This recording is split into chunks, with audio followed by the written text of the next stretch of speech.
Some people celebrate the holidays, but you dominate the holidays. You deck the halls, the mantle, and anything else that will stand still. You deserve a bold cold brew that's as festive as you. Topped with creamy cookie butter cold foam, covered in cookie butter crumbles, and perfectly pairable with our new cookie butter donut, Dunkin's Cookie Butter Cold Brew is a delicious match for your decked out domination. America runs on Dunkin'. Price and participation may vary. Limited time offer. Terms apply.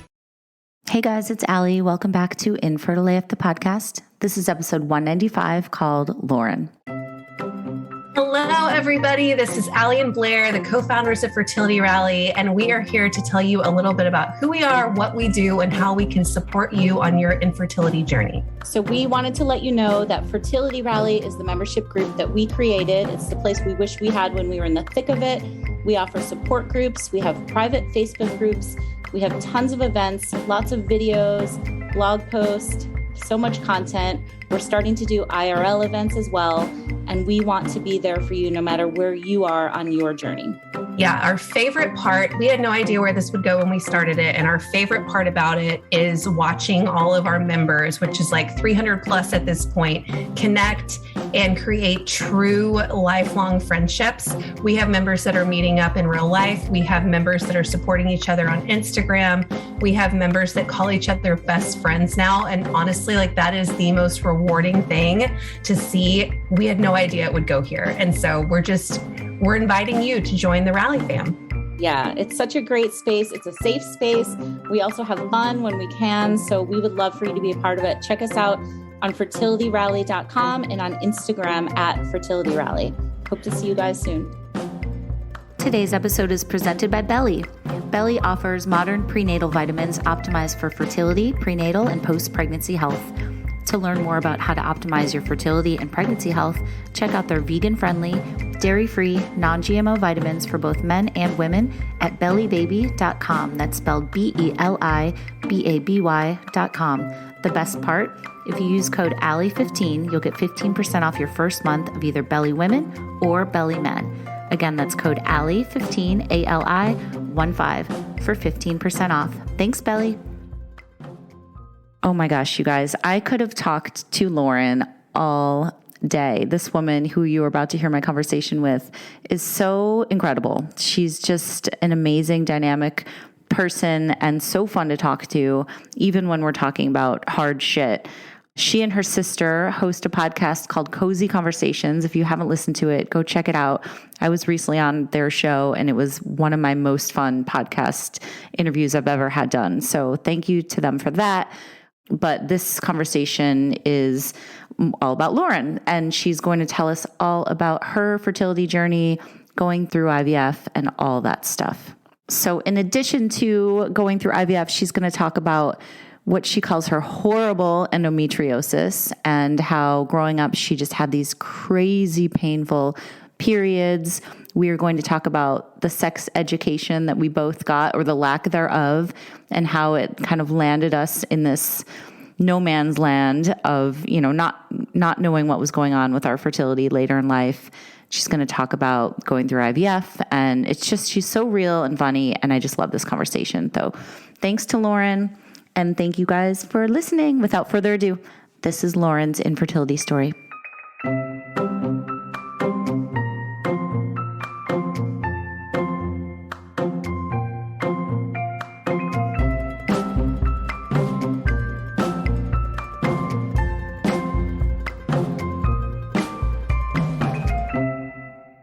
Lauren, it's so good to talk to you. I'm so excited. This is our second conversation in a couple of days. I was on your podcast that you host with your sister called Cozy Conversations with the Sister Project last week. That was so fun. You guys are awesome to talk to. So everybody check out their podcast too. It's kind of like just like life experiences, lessons learned, pop culture, right? Like how would you describe your show? I would describe it as a kind of almost like a talk radio show. Yeah. In our industry, it would probably be identified as a conversational podcast. And yes, it's Michelle and I, and we for lack of better words, we like shoot the shits like sisters do. And we talk about all the things you covered. And then we share a lot of our personal lives as well. Yes. And heavy on infertility, which is what we're going to be talking about today. But that was a long, long part of my journey for a while. So that is definitely part of our conversations in past episodes. Yes. Well, that's what I was talking about too. But then we took a turn and we were talking about Playboy, where I used to work. We were doing like fuck, marry, and kill. Like it was like all over the place. Like I hung up and I was like, that was so fun. The idea is like, you're kind of like hanging out with a friend of yours or you wander into a fun conversation. Like, I was at a party last week at a really lovely, like little dinner party, and I didn't know anybody. Mm-hmm. And I mean, I knew the hostess and maybe one other woman there. And I think doing our podcast has helped me feel a bit more confident in my conversations because it gives me the ability to kind of, like you said, just kind of talk about anything. Totally. And we have to give a shout out to our mutual friend, Hillary, who introduced us. Hi, Hill. Thank you, Hillary. We are all Chicagoans and I love her very much. So thank you for hooking us all up. So, all right, let's get into it. Let's talk about your vagina. Let's talk about it. Tell me about family building. Did you always want to be a mom? No, I didn't actually. I went for a long time. My husband and I got married in 2019. And even prior to that, 2013. I don't know where my head was at when I said 2019. We got married in... What year is it even? Exactly. Being a new mom now, I don't even know what day it is. Seriously. The other day I said it was 2002.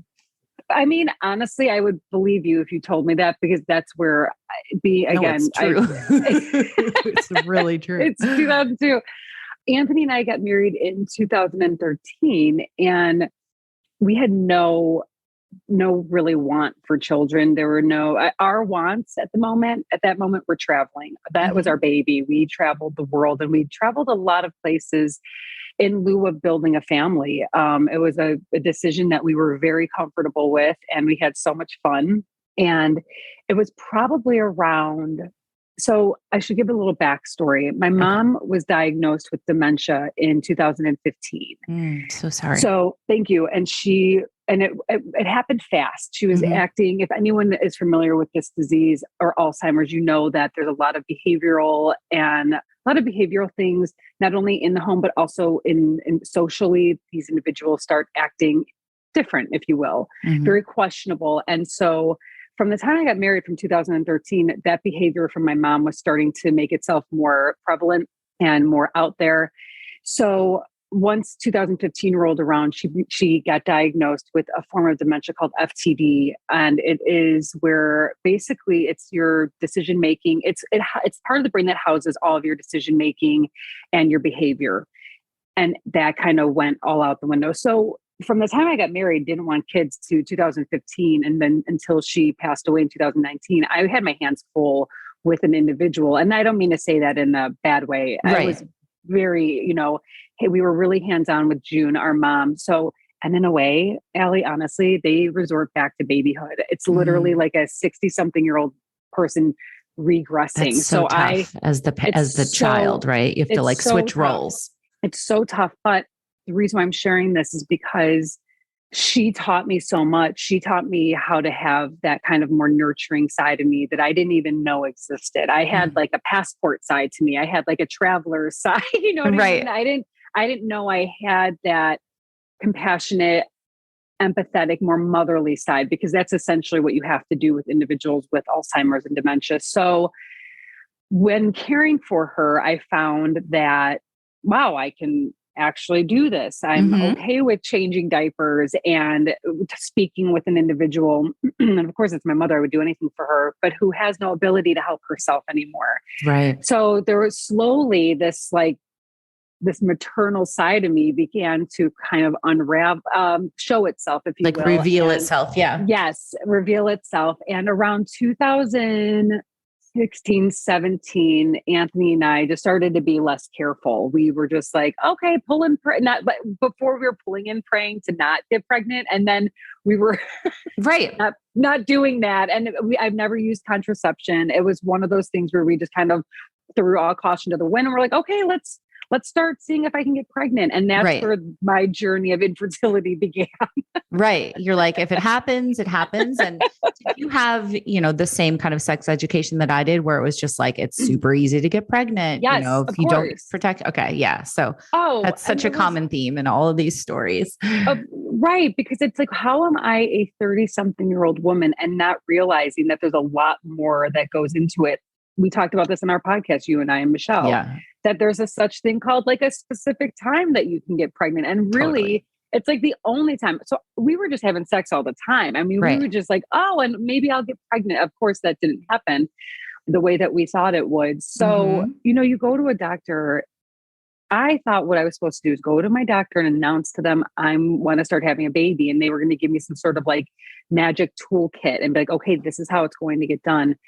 And my doctor at the time was like, okay, cool. Go home and have some sex, wait a year and see what happens. Have some wine and exactly. Literally. Loosen up a little bit. I'm like, well, I don't need any encouragement. Like, is there something special? And it's interesting because this doctor at the time that I told one of my primary care providers that Anthony and I were trying for a baby, I also was having the same conversation I had had with my doctors for years and years and years about my painful periods. And so again, at this time, because you get asked, it's is your period regular? Yeah, it's regular, but it's so heavy and I'm in excruciating pain. And then I heard it so I can't even count how many times I heard it. Again, I heard in the same conversation trying to have a baby, oh, no worries, you probably have endometriosis. There's really not much we can do about it. You'd never been like officially diagnosed? And not before that, no. But are you saying you always had really painful periods, like from like the jump? Allie, since the minute I got my period, I was in so much pain, but I thought it was the normal. I thought it was. Yeah. So many people do. And just like, oh, I guess you just get cramps or this is just how it is for me. And oftentimes it is some endo or something like that. And it doesn't go diagnosed because unfortunately, one of the only ways to find endo is by doing surgery. I mean, there's tests now too. Which is great because ultimately years later, I will have had the surgery that would give you the diagnosis. But for the moment, for my whole life, I had these painful periods. I mean, Allie, I'm talking I remember I have a most vivid memory of being on the floor in our old house growing up as a child. I was probably like 15 years old because the cold tile was some sort of soothing mechanism. It took some sort of the pain away. And so I would go from the tile to the bathtub because the warmth of the bathtub would help. And from the bathtub, I would go to the toilet because with my endometriosis in conjunction with my terrible cramps was also GI issues. So I would sit on the toilet for hours. Yeah. And again, I thought this was normal. It's huge because growing up, I would say to my doctors, I would tell all my gynecologists, I went to one gentleman for a long time and it was the same thing. You probably have endometriosis, go home, take some leave. We could put you on the pill. I chose not to do that. So I get to this point where I'm talking to my provider. And at this point, still in my 30s, I'm telling her I want to have a baby and I have painful cramps. She never once mentioned that endometriosis could be a problem for conceiving and for fertility. And that's so interesting. It makes me so mad. I don't know why. I don't know why. No one ever told me that. No one ever told me in my womanhood of having my period that your issue might be endo, but just think about it when you get older. If you choose to have a family, it could be problematic ever until I got to a fertility clinic. That is when I started to hear, oh, if you have endo, this could be a problem. I'm like, oh, wait, what? Yes. So after years of trying with just, kind of natural ways of trying, regular intercourse, it never happened. And so I made that decision. I'm like, well, I guess I have to. It's so weird. I don't even really remember when I decided to it's time to go see a fertility specialist. I was 36. I had my baby at 39. I was probably 36, actually. I do remember now. I went to Northwestern's, the endocrinologists, and reproductive center there. And I remember getting my stuff tested, and I was just kind of told, it was like a preliminary visit. And I was told that, you're getting older, your egg quality is decent. If you want to have multiples, now's the time to start IVF and start saving some eggs for when you get older. Okay. So you hadn't gotten pregnant. You didn't have any losses. It just like wasn't happening. I have never been pregnant. I've never had a scare, nothing. I was actually thought I just got lucky from not getting pregnant for so long when I didn't want children. And then once I started trying, I'm like, this is kind of odd. Like I've never even nothing. So no, thankfully I've never had any losses. I just was impossible to get knocked up. So I didn't take this doctor's advice, and this is my bad. I would say when I was 36, I probably should have listened to her and froze some eggs and taken the step to get the ball rolling. But instead, I was like, you know what? I just kind of feel like she's pushing me. I'm going to just wait. We'll keep trying. Nothing ever came from it until really the pandemic hit, and then everyone's trying to like build businesses, bake all the banana bread they've got. And I'm like, you know what? Let's make a baby now. So that is really, that was your pandemic project. It was our some pandemic people are project. learning to macrame and you're like, let's bone and bring home the baby. And we did. Our whole infertility journey was through the whole pandemic. Now, prior to the world shutting down on that mid-March day, Anthony and I were starting to have our appointments at the doctor and whatnot. And that's when we started with like, your basics like Clomid and timed intercourse. And I was always really open, and I am very open about what we were going through. And there's a plus and a negative. There's a pro and a con to that. I felt like being open, you got so much support from people, but you also unfortunately get a bit of false hope. When I was sharing with people that I was starting Clomid, friends would be like, oh, perfect. That's all you need. It's going to happen just like that. So that started my journey of great. This is actually going to be easier said than done. Or this is going to be easier than I'm thinking. Yeah. So these are friends that had gone through it and had done that. Right. Yes. Okay. And they were being super supportive and optimistic, but it also seeped into my energy. And so what would happen is I would get really optimistic and then get really disappointed. And then, that frustration kind of starts to settle in. I mean, I get where they're coming from, of course. So you don't want to be like, oh my God, Lauren, this could take years. It's going to be fucking terrible. There were some friends, and I've mentioned Kasha. Kasha's a very prominent person in my fertility journey because she really helped me so much along the way. And she'll come into her role becomes bigger as we get towards my surgery for endo and whatnot. But I really appreciated people's support like that. But then there were those individuals who were like, this can take, once I got to IVF, Allie, is when people really started to come out of the woodwork and were like, this can take a while. And I was like, okay, thank you. I'm happy. At least someone's telling me that to prepare me, because up until that point, there was so much disappointment. Right. So once, during the pandemic, and I know you've talked to probably so many women who went through and individuals who went through trying to build a family during this time, everything gets all fucked up. Like wearing masks, you're doing telemed, your partner can't come in. So it's all having sex with a mask on is so, so hot. Thank God we didn't have to do that. But there were so many times that like during one of our IVF moments where Anthony got COVID in the middle of my IVF cycle. And it was a very big problem because he couldn't come in to give his specimen because he had COVID. And I could have been that creep that didn't say anything and say like, don't tell them you have COVID, but bring your COVID self into this establishment. But I couldn't do that. So I had to tell them what had happened. Can't be a dick like that. No, you can't. I know. Yeah. Right. It just derails everything though. I know it's so frustrating. Everything. Yeah. So once this whole Clomid and timed intercourse didn't work out and the IUIs weren't working. How long did you do that? And how many IUIs did you do? Do you remember? Yeah, we did about 3 or 4 IUIs. With our insurance plan, of course, there's always a set amount of IUI, not always, but for ours, you have to do 3 to 4 to get like that, that grant, that wished grant that you can go up to the IVF portion of your insurance. So we did Clomid, like 2 or 3 rounds of Clomid, tons and tons of timed intercourse. Yeah, that's hot. And then it's so hard. You try so hard to make it sexy and keep it, kind of fiery. And then it really does get kind of difficult. You're like, oh my God, because you're exhausted. Yeah. Well, it becomes like a job and there's nothing sexy about it. And there's a lot. So once we did all that, then after the IUI, and this is kind of the watershed, like moment of our journey was when our Dr. Christina Boots is who I was with the entire time for my journey. And she's amazing. She's out of Northwestern. Okay. Once the IUIs didn't take, she said, it's time to move forward to IVF. Like, this is it. We're going to do it. I'm like, okay, let's do it.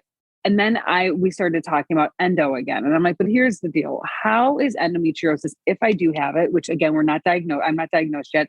How does this play a role with IVF? Mm-hmm. Was it explained to you in a way that you could understand at that point? Not really. Honestly, I just basically that it could or couldn't work. Like IVF, basically what she told me was, in the event you do have endometriosis, which I think you do, IVF is going to be the only way to get you pregnant at this moment in time. Right. And so my thought was, well, why am I going to go through IVF if I don't even know if I've got endometriosis or not? Mm-hmm. And I wasn't willing to risk that. I wasn't willing to continue this journey of infertility via medical intervention without having an answer to a illness that I've been told I've had for like 20 years. Smart. Yes. So, and that's where Kasha, my little like IVF infertility guardian angel, fairy godmother comes in, because she taught me how to advocate for myself. And I was at a point where I didn't realize I had to until I realized it's either I speak up and start making changes now, or I just keep going along with the plan and just keep doing what I'm told to do. So, right. I think it's so important to have somebody like that in your life that can point you in that direction, because it's not only that sometimes you have to advocate for yourself, which is important, but it's sometimes you don't even realize that you can, like, yes, for me personally, it was like, oh, the doctor tells you what to do. They're the expert. Right. I'm the patient. I don't know. I will do X, Y, and Z. And I didn't realize that, oh my God, arm yourself with questions, go in there, like, not like guns a-blazing, like you want to be their teammate, but like knowledge is power and all that stuff. And just the more you know, and the more you ask about, the better informed you are. And I had no idea, and that, why don't we know that though? I think it's just because, like I said, I think for me, it was just like the doctor knows best. They're the expert. You don't know it. You don't have a medical degree. Why would, don't question them. But I think that especially with a field like fertility, which is still a fairly new field, yes. IVF is only 40 something years old, right? I think, is that the math on that? I have no idea. Yeah. I'm just glad that it worked for me. Yeah. And, I think that the doctors do know a lot, obviously, but they don't know everything. And there's still things that are being turned over and things that are being discovered and things that are different from even 10 years ago now today. So I think that it's a constantly evolving field, and it is important to ask questions and advocate. And I'm with you. I'm right there with you. I didn't realize how much you can and should speak up and ask all the questions and get second opinions and not settle so easily, which I'm kind of an easygoing person where if someone I just follow the directions, but this was such a different kind of experience for me. And I was so tired of these painful periods. And I'm like, if this is going to be what doesn't get me pregnant, I'm going to figure out how I can nip that in the bud. So again, with the help of Kasha, I basically went to all of Kasha's doctors. And because she was going through the same thing, her fertility journey was longer than mine, but she was going through the same thing and she ultimately got pregnant. So I was like, I'm going to just kind of go with your what you did, I'm going to do because 100%. So I went to her doctor, which is now my doctor, Dr. Abraham Shaushua. He's here in Chicago. He specializes in endometriosis. And I can't stress how important it is to see someone who specializes in it, because they're going to be the ones that listen to you a little bit more. Yep. And they're also going to be the individuals and doctors who are a little bit more keen on, I hate to say it like that, but giving you the surgery to find out if you have it or not. I can't tell you how many doctors were like, we're not going to cut you open to find out if you have it. Just, you'll be fine. So this doctor, I told him what was going on, and it was the first time in, I think, my life that a provider actually listened to my story about my periods and like didn't just say you probably have, well, he actually did say you probably have endometriosis. He's certain of it, but he wanted to actually go in and look around. And so we did it. And I'm so grateful for that operation because we went in for our laparoscopic surgery and we did find it. I had 3 fibroids that he took out, as well as a ton of endometriosis. He diagnosed me as stage 2, but moderate. And a lot of what he found explained and gave me, answers to the pain and the GI issues that I had. Most of my endo was found outside of my uterus and near my rectum, which is where that GI sitting on the toilet for a full day of my period. And I know how gross that is, but no, it's literally, if you've gone through it, I'm sure there's people listening that have that too. It's not gross. There's nothing gross on here. You just sit there for like a whole day and it's either you're making a BM or you're not, but you feel like you have to. It's the strangest sensation because you're like, is this part of the period? So uncomfortable. It's painful. It's uncomfortable. So we go through the whole process, and as scary as that surgery is, it's so exciting because you're going to get an answer. And once you do, you kind of move along from there and figure out your next plan. But after I was in my recovery, he came out, he showed me some photos. He explained to me, and he's like, your uterus is as good as new. And he said, I gave you a uterine facelift. Oh my God. And I was like, yes. I love that. I know. He's like, you are good. Now you go and you start your process of IVF. And I'm like, oh my God, it was such a miracle. But the thing is, nobody told me about the recovery from laparoscopic surgery. Okay. So I know it's different for everybody. What was it like for you? Horrendous. I actually was in so much pain. I thought like something had gone wrong. I was like, did he leave a utensil in me? Oh my God. It was unbearable. I mean, the pain that I was in was, when I think about it, I'm like, it was so worth it. But at the same time, I'm like, it was fucked up how painful it was. Yeah. I remember like waking up. It makes me sad because I know you're getting like emotional about it. Yeah. Cause it's hard. It's trauma too. It is. It's for sure trauma. I remember waking up in the middle of the night saying to my husband, I was like, Anthony, I think we need to go to the hospital. Like I feel like I might die from this pain. It was so bad. Oh God. Yes. And, I'm sorry to get emotional. It's just when don't you remember apologize. these things, I'm sure you're used to people crying on your. I cry like I cry every day for some reason. And especially on these podcasts, I'm always sure. Like, you should see me in the support groups, the fertility rally groups. I'm always like waterworks. Yeah. Well, I think it gets emotional because it was an elective surgery. I chose to have the surgery. And then I'm like, I can't believe how much pain I'm in. This is, and going to what they tell you too. So we had to call the doctor, like emergency phone calls. Like, is this it? Do we take me to the emergency room? And what we found was when you have this surgery and then you have to, whether there's gas that has to be passed or a BM, it's like a serpent. The only way I can describe it was like a serpent with like razor blades sticking out, moving through your stomach at this really slow pace. And I would be like white knuckling anything I can hold on to in the bathroom to just get this pain moving through me. But I wanted to share something, and side note, you can take, I don't know, I'm sure it's about cannabis. Is that okay to talk about? Of course. Yeah. Okay. Yeah.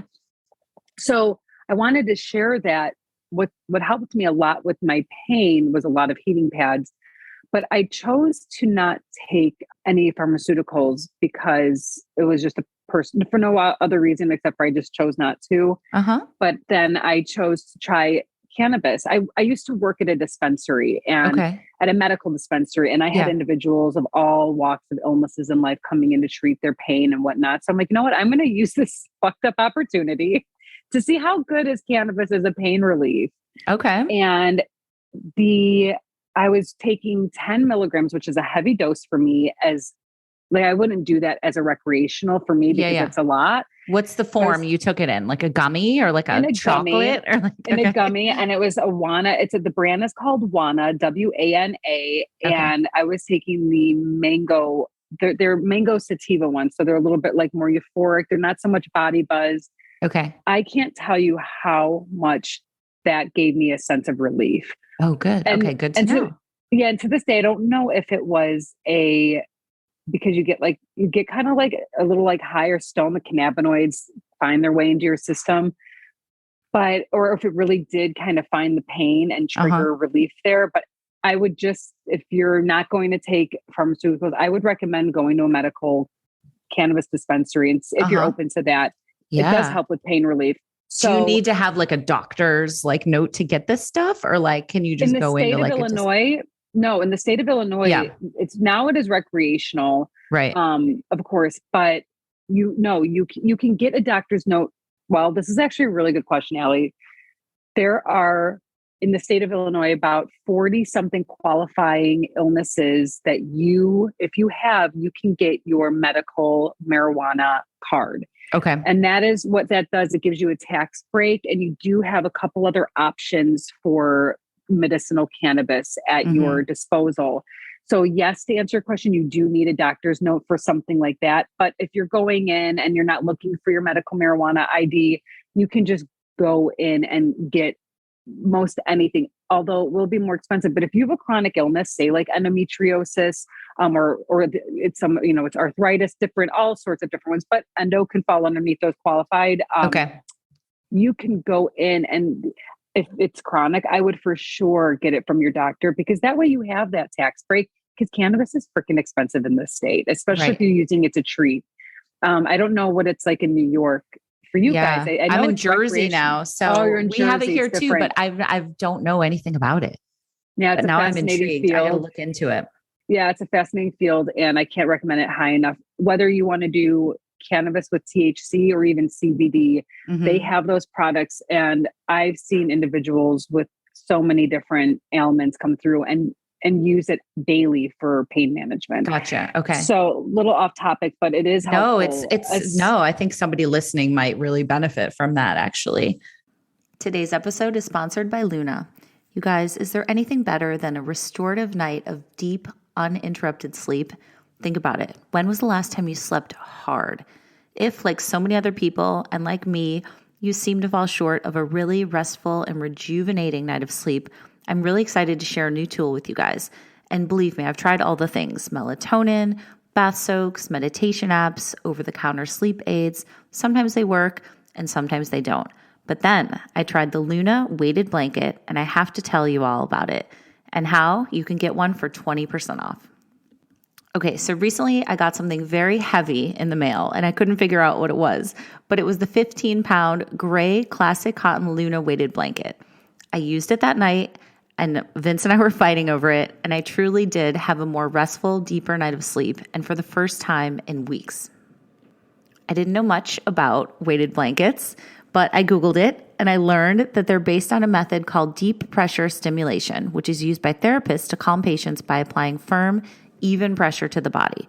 So therapists have been using this method in clinics for a long time, and now they recommend that patients keep a weighted blanket on hand to experience the same benefits at home. So the pressure of a weighted blanket, this is very cool. It actually promotes the production of melatonin and serotonin, which help reduce anxiety and calm the nervous system. So in a very overwhelming moment, it can help you decompress. And when you're very, very tired, it can help you get an amazing night's sleep. It's kind of like a really tight hug. Thanks to deep pressure stimulation, a Luna weighted blanket helps induce a natural sense of calm and relaxation to both your body and your mind. They're not like the cheap, poorly made blankets filled with plastic beads. Luna's blankets are made with the highest quality medical grade glass beads and sewn into a gridwork pattern within their super soft fabrics for perfect weight distribution. How cool is that? Now, after using this, I can definitely attest to how pretty much immediately calming it is to your entire nervous system. It's kind of insane. So guess what? I want you guys to try it too. And you can get 20% off your Luna order with my link plus free shipping when you visit lunablanket.com/infertileaf. Again, it's LUNABLANKET.com/infertileaf. This is the very best Luna offer available right now, so don't wait another night.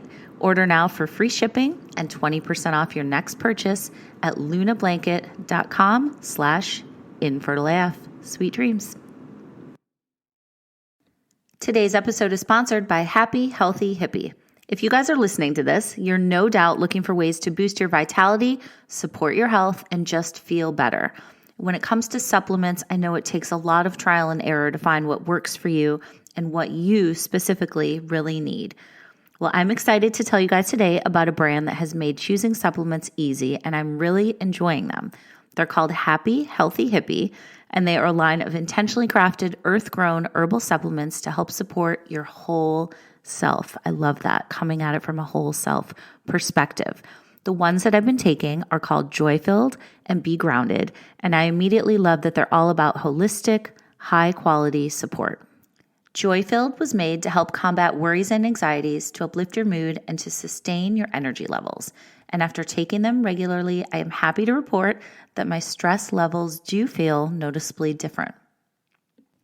Be Grounded was made to calm both your body and your mind. And again, after taking it, I do feel just a little bit more centered, which is huge for me. As you all know, especially going into this time of year, it's a great time to support your wellness routine with natural, effective, and simple supplements. I know that we all want to feel better daily, and then we all deserve that. Happy Healthy Hippie was created out of passion for living intentionally, well-being, and soaking up the simple wonders of the world. And if you want to join the rest of their happy, healthy customers, you are in luck today, guys. I have an exclusive deal for Infertile AF listeners. You can get 50% off your first subscription when you visit happyhealthyhippie.com/infertileaf. That's spelled happyhealthyhippie.com/infertileaf. And this is Happy Healthy Hippie's best offer right now. So get in on the goodness now. Order today for free shipping and 50% off your first subscription at happyhealthyhippie.com/infertileaf. Especially painful endo patients, you know? I was just going to say, during my period, my cramps, honestly, cannabis was one of the things, and I was taking a leave like nobody's business. But at a certain point, when I started learning about medicinal cannabis, I was using it as a form of medicine to help pain relief as well during my cramps and whatnot. Yeah. But so coming back to present day, more or less. Yes. So what happened after the surgery? Yeah. After the surgery, I was like guns a-blazing. I was ready to go. I'm like, let's make a baby. Right. But I had to wait about 3 cycles of my period to get things a little bit more acclimated with my system, get back to normal, to heal, because the inside of my uterus was not prepared to carry a baby. Gotcha. And once we got to June of 2021, my laparoscopic surgery was in March of 2021. In June, we started IVF. And it was the scariest and most exciting time of my life because I was ready. I thought that it would make a baby instantly and had no idea what I was doing. The shots are so intimidating. You know, you get a box delivered to your house or several boxes, and you're like, what the fuck do I do with all this? Right. And then the needle sizes are different. The needles aren't connected to the syringes. And it's just like, you're looking at this and you're like, oh my God. And this starts tonight. Like I have to become a nurse. Yes. And you get that little class. We talked about this on your show a little bit too, that you take the class and you do it in like the little orange or whatever they give you to like the test little fake body part. I didn't even get that. I didn't even get that. No. But I remember thinking, oh my God, this is like a lot to like entrust someone with. Like people are dumbasses, including myself sometimes. And like, what if I fuck this up? Like the stakes are so high and they're just like, here you go. You'll get your $4,000 box of meds and then have at it. And it was like, oh my God. Like $4,000 worth of meds. Exactly. Yeah. And then some need to be refrigerated. What if you didn't refrigerate the ones that need to be in there? Do they just go, are they garbage then? So the first round of IVF was a success that we did it right. And we got some eggs. We harvested only 8. But the most devastating part of that round was when we got a call and the nurse, what I've learned, Allie, throughout this whole process is when the nurses call you, they are gauging your emotional stability and mood right when you pick up the phone. Because it's happened to me several times. I'll be like, hello, it's coming in because their numbers on there. They're like, hello, Lauren. I'm like, yes, hi, how are you? They're like, good. how are you doing today? And I'm like, it's going to depend on what you tell me. Yeah. You're like, get to the point, get to the fucking point. Yeah, Good like news, bad news. It's usually bad. Like, yeah. Right. Exactly. I'm used to getting bad news. So, right. Right. So I was not prepared at all, Allie, when she told me that nothing viable came from that very first round of IVF. So Again, rough. he had no idea. But yeah, you probably didn't think that was even one of the possibilities, no, right? I thought they'd at least be like, we got an embryo. Let's see what happens. They're like, literally nothing came from this. So that was very devastating. Mm-hmm. And I think it's important to share because I like sharing things that no one told me about. And if I can share them and one person hears that, okay, for my first IVF round, maybe nothing happens. And it's not to set up disappointment, but it's just to set up a realistic outcome. Well, here's what I've noticed from talking to you just these past couple of times. And I'm the same as like, you want to manage your expectations, right? Like yes. You feel more in control of the situation if you kind of know the potential outcomes. Yeah. I'm the same way. Had someone said like literally nothing could come, I would have been prepared for a phone call like that. I was floored. I couldn't even, I was at a family party on the 4th of July and we were just walking in and I knew we were getting calls. I was excited to have that anticipation. And then I was outside by all the cars crying. My sister-in-law, Candace, ran out and she's a nurse. So it's funny how IVF also really changes some of the relationships that you have in life. I got really close to my little sister-in-law who, as I just mentioned, is a nurse practitioner, and just being able to ask her all the questions about shots, about different, it just really brought us closer. And I didn't anticipate our relationship to do that. So, and she was there for a lot of disappointment. I'm going to tell you another story in which she was involved in. So we go through the first, get through it. Now I get to my second round of shots. Now I'm an old pro, Allie. Instead of Anthony, like me squeezing my belly and Anthony coming in for the shot, I'm like in the grossest bathrooms in the city of Chicago. Yeah. Shout out to Hop Leaf. It's in Andersonville. Best muscles in the city. Grossest bathrooms in the city. But and I want to start a campaign for individuals like ourselves, or even a friend of mine's diabetic. Anyone who has to give themselves shots.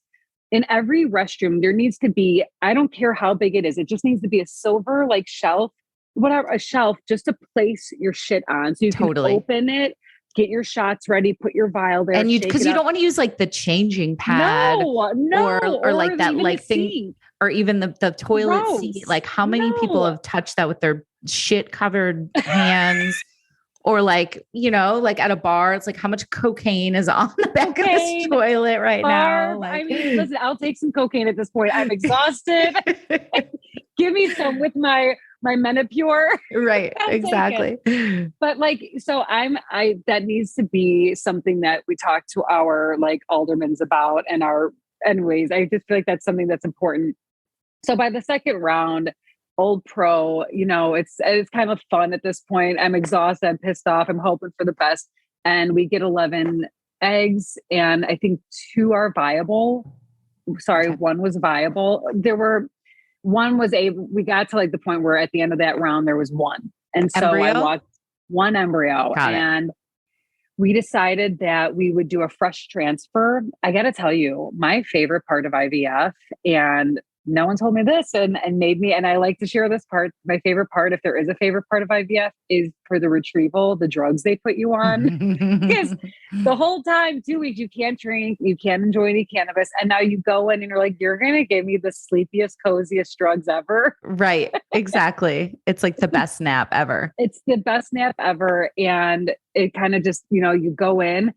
And I also, the oddest part of IVF or the retrievals, when you go in and you go that little door that they open up. Do you remember that for your retrieval?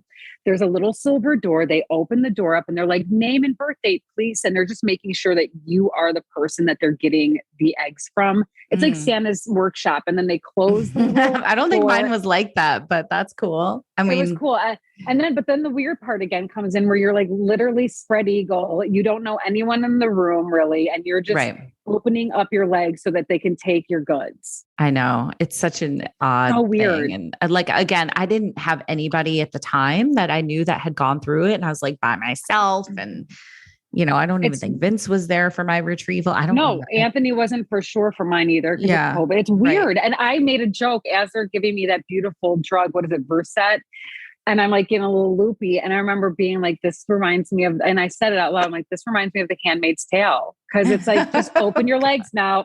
It's a fucked up stuff. It is bizarre. Science so is pretty true. fucking cool though. It's so cool. Yes. So yeah, we went through that second round and then it didn't take, sadly, but that's when I started to get, my mindset started to change, right? Okay. I was like, because now I started to hear from people, it could take 3 times. It could take 4 times. So you start to, now the people are coming out of the woodworks who went through this journey and are like, just keep going. Okay.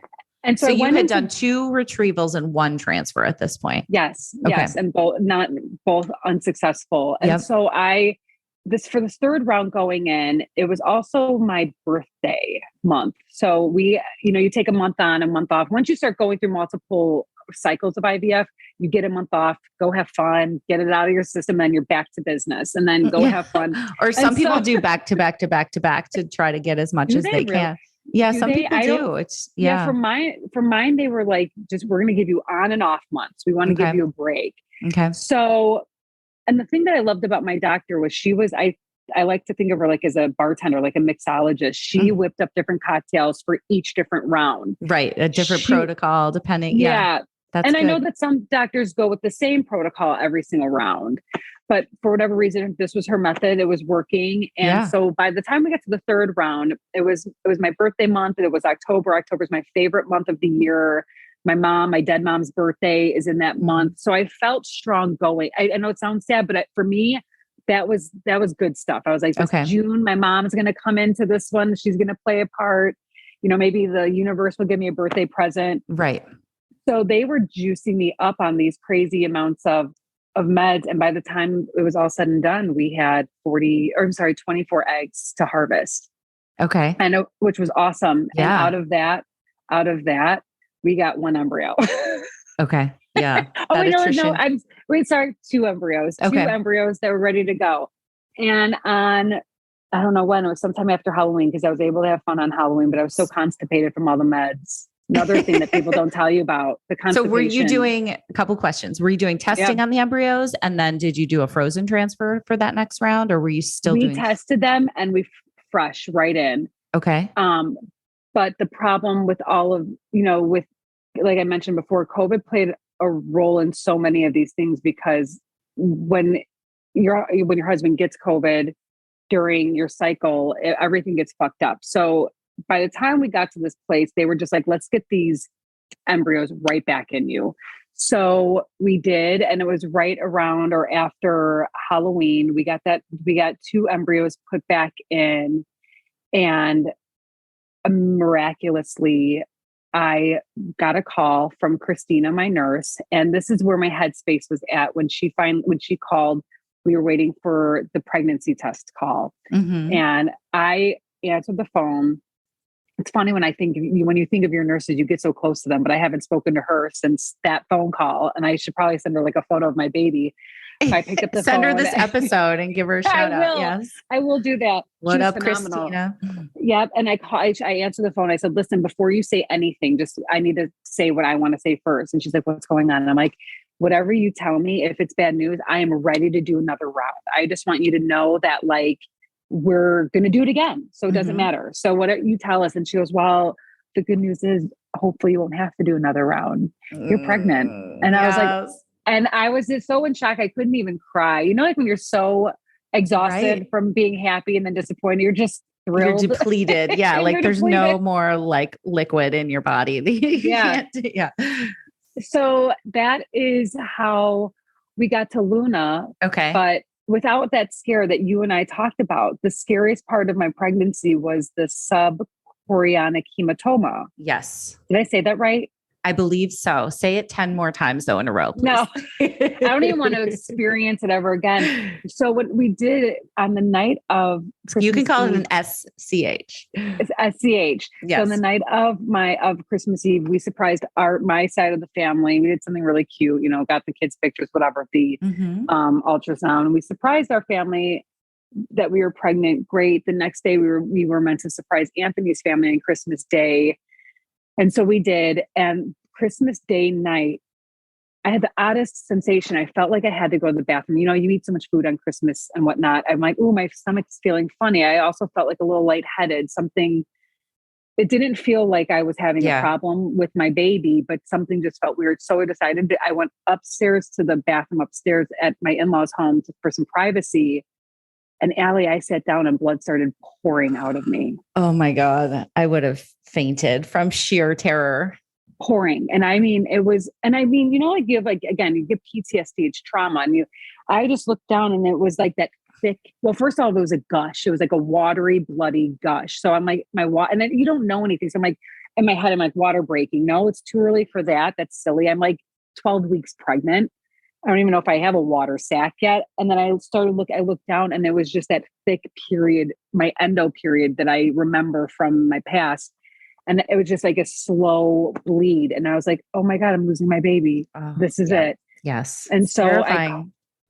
It is. And this is where, again, I yelled for Anthony. He didn't hear me, but so I yelled for my sister-in-law, Candace, the nurse. And I guess it sounded like bloody murder. Like I was screaming because you don't know what to do. And I had gotten up from the toilet to open the door and then blood was going everywhere. And I'm like, how is this happening? How is this happening to us? We just told our family we were having a baby. Now we're losing it.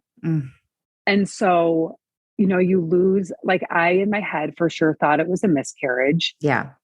I'm curious to know, the women that you've had on and in your experience, is that the first thought that everyone has? Or is there 100%. Anyone out there? Okay. I just was like, is there anyone out there that was like, oh, this happens? No, I think especially after infertility, when you become pregnant, you know, through IVF or whatever means, it's so scary and you're so used to getting bad news. And, you know, that I remember, like, I think we talked about this the other day too, like just wiping and being like, please don't have blood, no blood, no blood, no blood.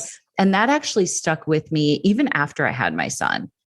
I would still get triggered, like just wiping and being so glad that I didn't have to worry about there being blood or not. So it just carried over into your life. That trauma like stays with you. It stays. It totally stays. Yeah, definitely. So, you know, we went to the hospital and there was that whole, you know, my in-laws are beautiful. They're like, just hope for the best. It's still possible that everything's okay. But I'm telling you, in my head, I'm like, how is what I'm seeing in the toilet okay? Yeah. It's fucked up. Like, so you had it, this is Christmas night? This is Christmas night. You had to go to the hospital. How far along were you at this point? I was 11 weeks. Okay.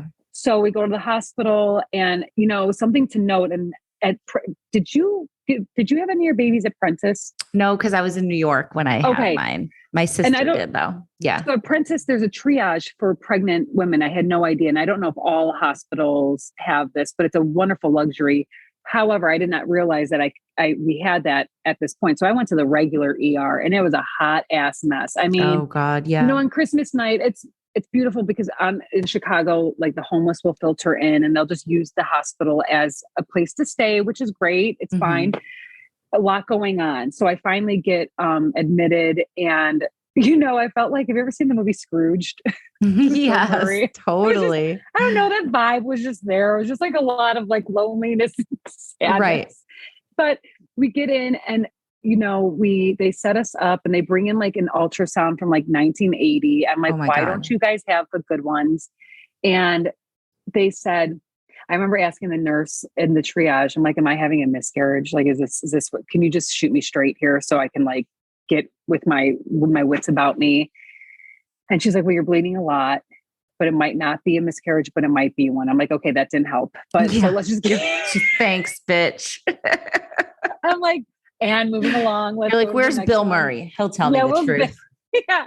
So I finally get up there and they bring in that and they're like, listen, we're going to check you to see if your cervix is dilated. That's not good if it is.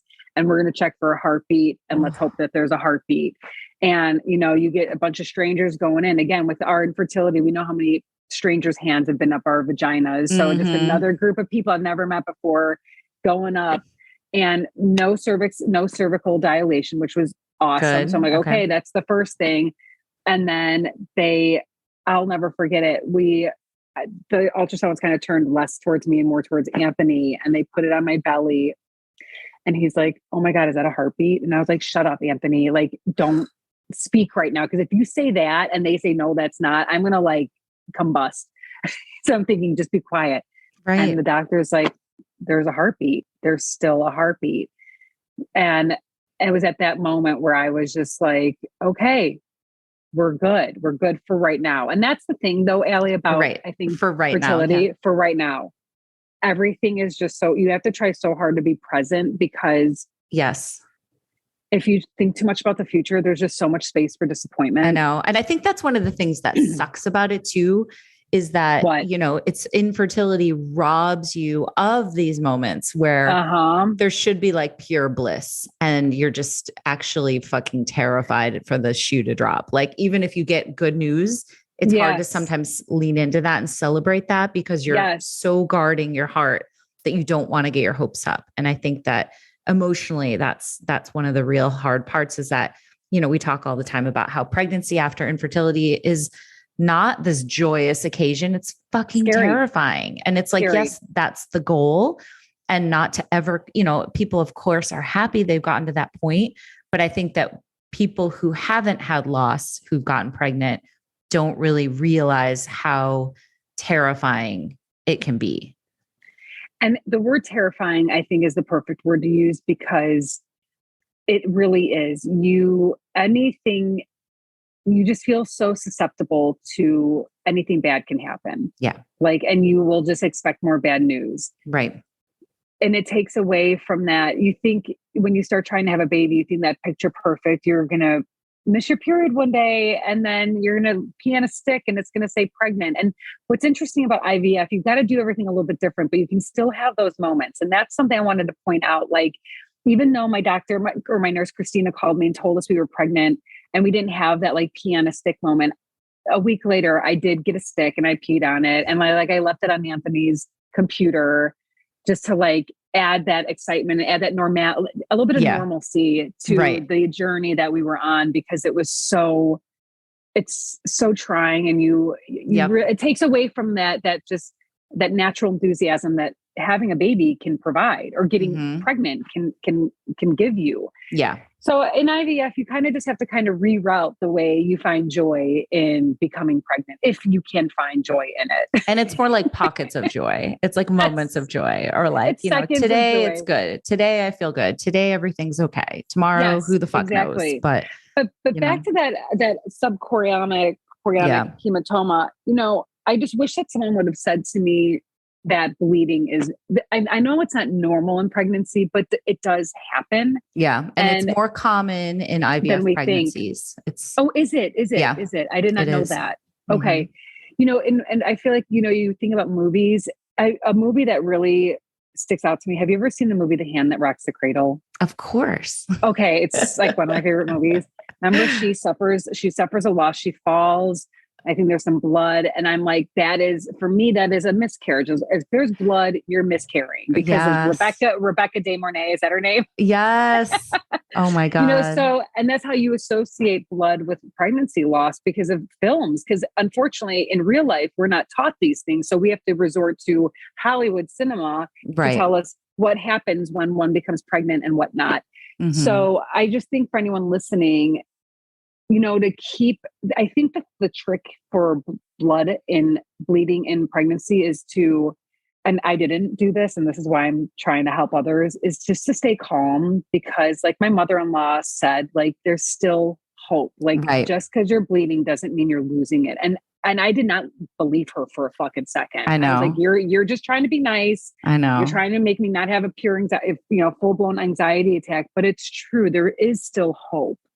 And it doesn't ultimately mean honestly, for the whole conversation of us talking today, that was like, for me, the most important thing to share is the bleeding part, because it doesn't necessarily mean miscarriage or that it's over, but it is still so terrifying. So definitely want to validate anybody's feelings, that feel that way, of course. Oh, it is terrifying. Yeah. It's terrifying. I just think we just don't talk enough about that. It can happen. Totally.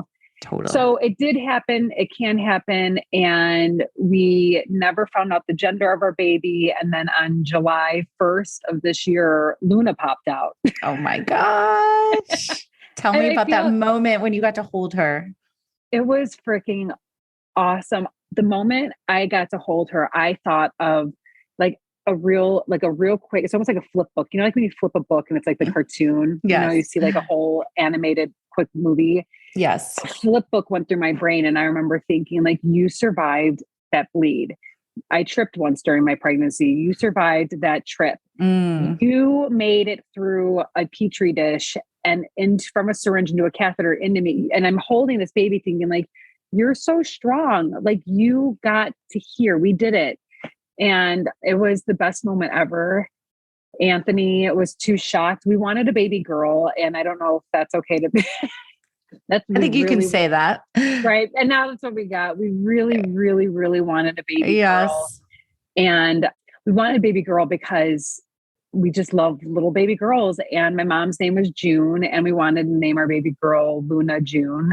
I love the moon. My mom died underneath a pink full moon back in 2019 on April 19th. There was a gigantic pink full moon. And there was something about the name Luna and June that went so perfectly together. So I am convinced that that whole IVF, that last round we did in the month of October, my mom's birthday, that it was like a really beautiful gift from her. I believe. I love it. Gotta find that belief somewhere, right? You gotta believe in something. Absolutely. So yeah, she's here, and so happy for you. Thank you. Well, I feel like you're always so good at giving advice and these lessons learned. Like we said, everybody check out Cozy Conversations with Lauren and her sister, Michelle. Thank you. Tell me about, if somebody's listening to this that might be new to this world or just feeling really shitty or down in the dumps or hopeless. What would you say to somebody that's feeling really bad right now? It's it's a hard question to answer, because when you're in the thick of it and when you really are like kind of losing that faith, what I would say? I would say that whoever's listening to this is, you are stronger than you think you are, that you are, because that's what helped me realize one day. Like, I think when I got to that third IVF round and I was like, I could do it again. I was like, fuck. A cycle ago, I wasn't sure if I was going to be able to keep doing this. And I got to a point where I got out of that really dark space of like fear and disappointment. Mm-hmm. And I was like, and it's okay to be there. And you spend a lot of fucking time there, but then it feels really good when you get to a space and a headspace where you're like, I got this, I'm strong. And I would say, keep going if you can. If all of the elements of IVF or of infertility work for you, just keep, because there's a lot that goes into it. Emotions, finances. And when I say keep going, I don't even mean just keep trying in infertility, just keep going in life. Go get your nails done, go take that shower, get meditation. And if your treatment is part of your keep going, then keep going, but just don't, keep going, whatever that means. And whatever that looks like, just don't give up on you. And if you want to give up on infertility and say, fuck you, and I'm going a different route, that's great too. Keep going in whatever direction that is. Totally. Because it's easy to get stuck in a spot where you don't think you can keep going in anything anymore. Right. Exactly. Yeah. So just stay, keep your wits about you as best you can and focus on yourself. And that would be my advice. Keep going in any direction that feels good for you. And the fact that you are stronger than you think you are will help, especially when you need that strength.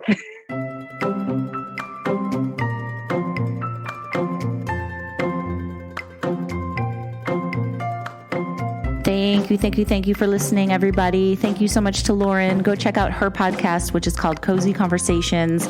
And she does it with her sister, and they talk to all different people about all sorts of things, but it's very entertaining and they're just awesome. So check that out. I also always want to tell you guys about Fertility Rally, which is the community that Blair and I created. It's a safe space. It's for anybody building their families through assisted reproductive technology, going through infertility, going through surrogacy, going through adoption. We are here for all of it. Please join us or check us out. If you want to check out one of our support groups, we have 4 per week. We have more coming next year. Lots going on. So we just want to be the space for you guys and this community of people that are cheering each other on and holding each other's hands and answering each other's questions. It's been incredible, and we would love for you guys to join us. So check it out on Instagram at Fertility Rally or our website, which is fertilityrally.com. You can also always DM me at infertile stories on Instagram, and you can email me as well at infertileafstories@gmail.com if you want to share your story. I have a bunch lined up for next year already, but I'm taking some more submissions. So if you want to share your story, let me know. All right, guys, thanks for listening, and I will talk to you soon.